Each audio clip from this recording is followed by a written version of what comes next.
श्रवण भगवान महावीर स्वामी के पावन पाद पंकजों में कोटि कोटि वंदन। आचार्य सम्राट ध्यान योगी श्री शिव मुनि जी महाराज साहब के पावन पुनीत श्री चरण कमलों में शत शत वंदन।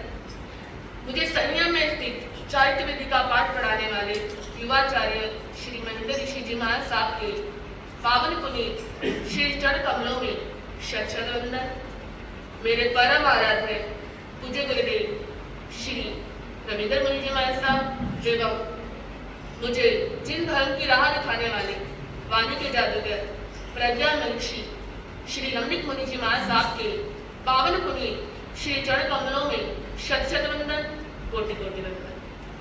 पाठ पर विराजमान आगम भारती उपप्रवर्ती वीरांगना श्री रिद्धिमा जी महाराज साहब एवं तप जोशना तपोमूर्ति वीरांगना श्री हिमानी जी महाराज साहब के पावन पुनीत श्री चरण कमलों में शत शत वंदन, कोटि कोटि वंदन। यहाँ पर पधारे हुए माता पिता एवं मित्र समान सुविज्ञ सुश्रावक एवं सुश्राविकाएं आप सभी का हार्दिक हार्दिक अभिनंदन करते हैं। कहते हैं हमारा जीवन एक रस्सी की भांति है। इस जीवन रूपी रस्सी के दो छोर हैं, एक तो है भाग्य, दूसरा है पुरुषार्थ। हमारे जीवन का कुछ हिस्सा स्थिर होता है और कुछ हिस्सा अस्थिर होता है। स्थिर हिस्से को हम भाग्य का प्रारब्ध कह सकते हैं और जो अस्थिर हिस्सा होता है उसे हम भाग्य का पुरुषार्थ कहते हैं। जिस प्रकार एक गाड़ी पटरी से इधर उधर नहीं जा सकती तो ये उसका प्रारब्ध हो गया और चलने के बाद वो स्वतंत्र है, ये उसका पुरुषार्थ हो गया। कहते हैं एक व्यक्ति विष और अमृत पीने के लिए जितना स्वतंत्र है उतना वो उसका परिणाम भोगने के लिए स्वतंत्र नहीं है। जैसे एक व्यक्ति अपनी इच्छा से पेड़ पर चढ़ सकता है लेकिन पेड़ से नीचे गिर जाए, चोट लग जाए, हड्डी टूट जाए तो परिणाम तो उसे खुद को ही भोगना पड़ेगा, स्वयं को ही भोगना पड़ेगा। इसीलिए हर व्यक्ति का भाग्य उसका पुरुषार्थ करता है। हर व्यक्ति का भाग्य कौन करता है? उसका पुरुषार्थ करता है। हमारे हाथ में ही हमारा भाग्य है। हम कैसे चलाना चाहते हैं ये हमारे पर निर्भर करता है। किसी चिंतक ने कहा है कि इरादों की मजबूती का नाम भाग्य है, तकदीर है। इरादे मजबूत होंगे तो तकदीर भी हमारी मजबूत ही बनेगी। एक व्यक्ति को चोरी करने की बड़ी ही गंदी आदत पड़ गई थी, बड़ी ही बुरी आदत पड़ गई थी। लेकिन कहते हैं ना, चोर चाहे अपने आप को कितना भी चतुर क्यों ना समझे लेकिन कभी ना कभी वो सिपाहियों द्वारा पकड़ा जाता है। एक दिन वो चोरी करने के लिए निकला, चोरी कर वापिस आ रहा था राजद्वार से। अब सिपाहियों को उस पर शक हुआ तो वो उसके पीछे चलने लगे। चोर अपनी मस्त चाल में चल रहा है।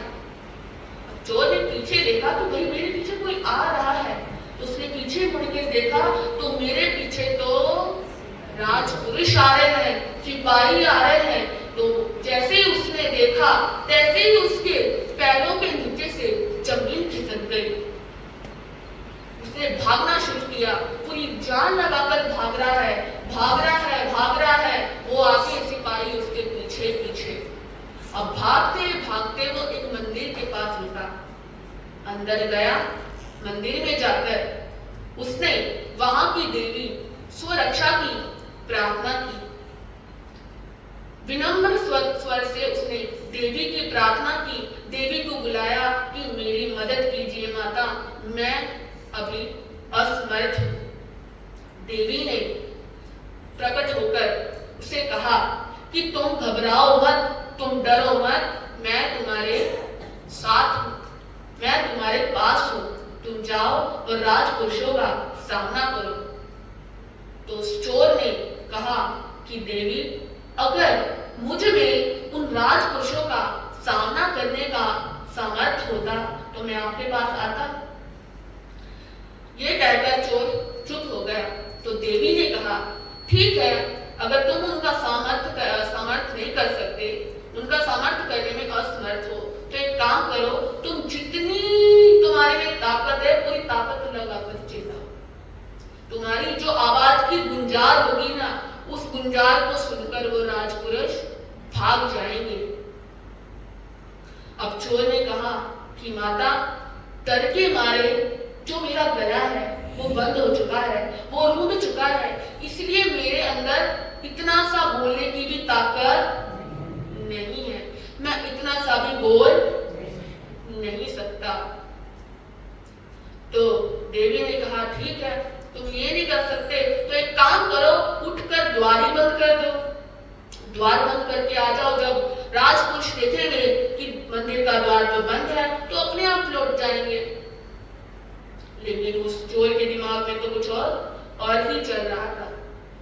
कहते हैं ना, किसी ने बहुत अच्छी बात कही है कि जो हमारा कल का पुरुषार्थ था, जो हमने पहले पुरुषार्थ हम कर चुके हैं, वो हमारा आज तक का भाग्य था, और जो आज हम पुरुषार्थ कर रहे हैं वो हमारा कल का पुरुषार्थ होगा। पुरुषार्थ करने में हम पूरी तरह से स्वतंत्र हैं, पुरुषार्थ करने में कोई बाध्य नहीं है। नियति कभी भी पुरुषार्थ करने वाले को रोकती नहीं है, और पुरुषार्थ भी कभी नियति में बाधा नहीं डालता। ये दोनों एक दूसरे के पूरक है, ना कि एक दूसरे के बाधक। कहते हैं ना, सोने को पाने के लिए और सीप में छुपे हुए मोती के लिए हमें पुरुषार्थ करना ही पड़ता है। यदि एक व्यक्ति पहाड़ खोदता खोदता ये सोचने लगे कि भाई मुझे तो इसको खोदने में बड़ी मेहनत करनी पड़ रही है, तो क्या वो सोना प्राप्त कर पाएगा? पढ़ने वाला व्यक्ति यदि पढ़ाई से मन चुराए तो वो अपने लक्ष्य तक पहुंच पाएगा? नहीं पहुंच पाएगा। तो वो चोर भी ऐसे ही बोलने लगा कि माता, मेरे हाथ डर के मारे सटिया चुके हैं, बिल्कुल मेरे में ताकत ही नहीं है, तो मैं द्वार कैसे बंद करके रहूं? तो देवी ने कहा, ठीक है भाई, तुम द्वार भी नहीं बंद कर सकते। देवी का रूप जगदम्बा का रूप होता है, जिसे हम माता का रूप भी कहते हैं। तो वो उस चोर को बचाना चाह रही थी कि कैसे ना कैसे मैं इसको बचा लूं, लेकिन चोर अपनी ही धुन में सवार था। अब माता ने कहा, ठीक है, तुम द्वार बंद नहीं कर सकते, तुम चिल्ला नहीं सकते, तुम राजपुरुषों का सामना नहीं कर सकते, तुम एक काम करो, मेरे पीछे आकर छुप जाओ। बस तुम मेरे पीछे आकर छुप जाओ, बाकी मैं सब देख लूंगी और संभाल लूंगी। लेकिन उस चोर ने कहा कि माता, मैं इतनी देर से भाग रहा था तो मेरे अंदर की सारी शक्तियां समाप्त हो चुकी है, खत्म हो चुकी है, मेरे में बिल्कुल ताकत नहीं है, तो मैं यहाँ से हिल भी नहीं पा रहा, मेरे पैर बिल्कुल धरती पर चिपक चुके हैं। अब आपको ही कुछ करना पड़ेगा, आपको ही मुझे बचाना पड़ेगा। अब देवी रुष्ट हो गई। रुष्ट होने के बाद देवी ने कहा, तू कायर पुरुष है, जो खुद का पुरुषार्थ नहीं कर सकता, जो स्वयं की हेल्प नहीं कर सकता, वो दूसरों की हेल्प क्या करेगा? तू कायर है, तेरी हेल्प, तेरी मदद मैं तो क्या, जगत में कोई भी व्यक्ति नहीं कर सकता।